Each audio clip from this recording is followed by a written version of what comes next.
Today let us start Cayley-Hamilton theorem. What does its theorem states is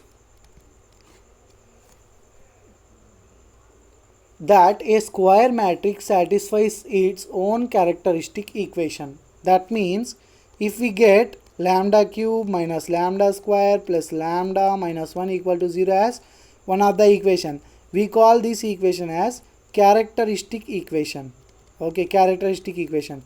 And what Cayley-Hamilton theorem tells is every square matrix satisfies its own characteristic equation. This is characteristic equation. So every square matrix satisfies its characteristic equation. That means in place of lambda, if I substitute a cube minus a square plus a, wherever 1 is there I have to substitute I, then that will be definitely satisfy the characteristic equation only. Okay, so we will solve some problems related to this.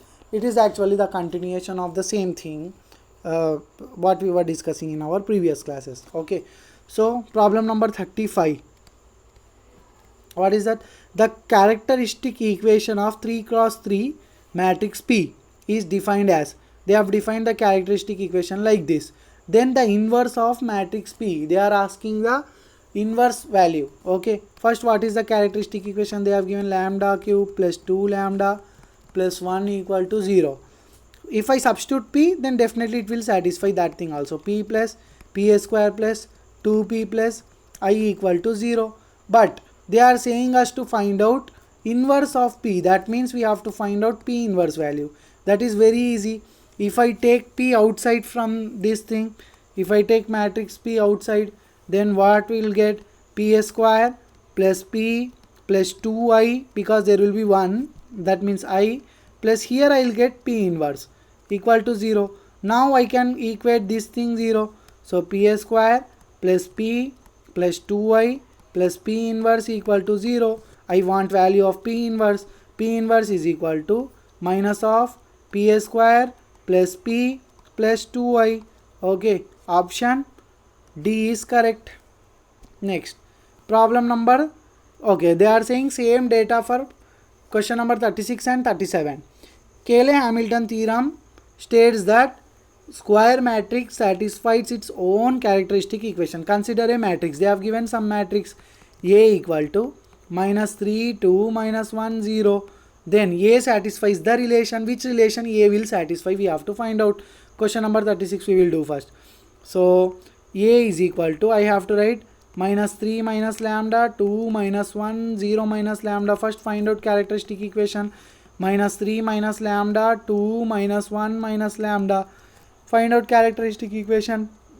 Minus 3 minus lambda into minus lambda plus 2 equal to 0. Lambda square plus 3 lambda plus 2 equal to 0. That means how I can write? Substitute A here. A square plus 3A plus 2I equal to 0. So which equation it is satisfying now? A square plus 3A plus 2I equal to 0. So which equation it is satisfying now? Whether we have anything? A square plus 3A, this is 2A, so this can't be the option.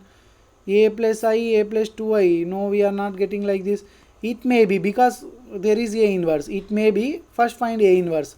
So first find A inverse, take out A plus 3I plus 2 into A inverse equal to 0. That means A plus 3I plus 2 into A inverse equal to 0.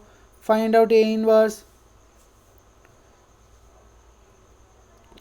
2 into A inverse equal to, okay, A plus 3I plus 2A inverse. Okay, this is satisfying this relation. Option A is correct.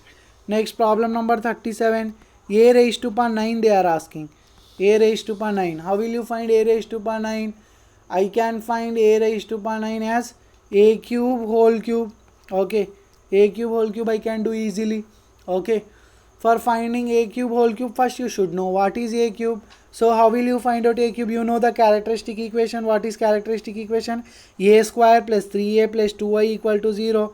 A square plus 2A plus 3I is equal to 0. That means A cube I want. So multiply A for this equation. A cube plus 2A square plus 3a equal to 0. Then a cube value I can write it as minus 2a square minus 3a. Hope this may be correct. Minus 2a square minus 3a, but we don't know a square. Okay, come on, substitute a square.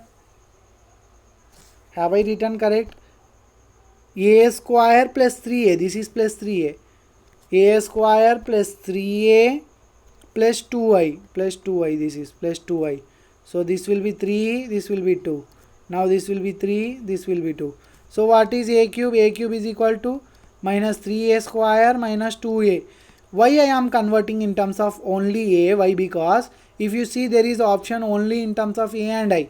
That's why I am changing this power. So from here a square can be written as minus 3a minus 2i. Come on, substitute a square. So a square can be written as minus 3a. So a cube can be written as, now a cube can be written as minus 3 into minus 3a minus 2i minus 2a. This is the entire thing. Now this is in terms of a and I. Now do a power 9 is equal to a cube whole cube. Come on, do a cube whole cube. So minus 3 into minus 3a minus 2i into minus 2a whole cube. Okay, first modify this thing. How can I write? This will be minus 9a plus 9a plus 6i minus 2a. Now what I will get? 7a minus 7a plus 6i whole cube. I am getting 7a plus 6i whole cube. Okay, if you know the value of 7a plus 6i cube whole cube, that is fine. If you know a plus b whole cube formula, that is fine. But if you don't know a plus b whole cube formula, then what you can do is, first you can split like 7a plus 6i into 7a plus 6i whole square. First find a plus b whole square, then multiply with 7a plus 6i. You can do either ways. After multiplying, what is the value of a power 9? I am giving you that value.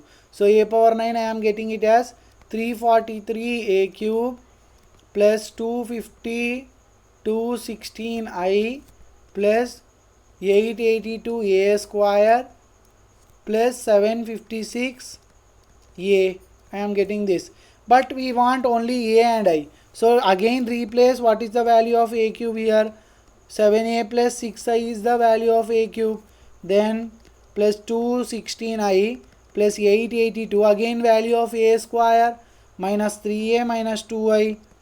Okay, so plus 756a. Now what you are going to get? Multiply all the things. I am getting it as 511a plus 510i. So 511a plus 510i, which option is correct? 511a plus 510i, option A is correct.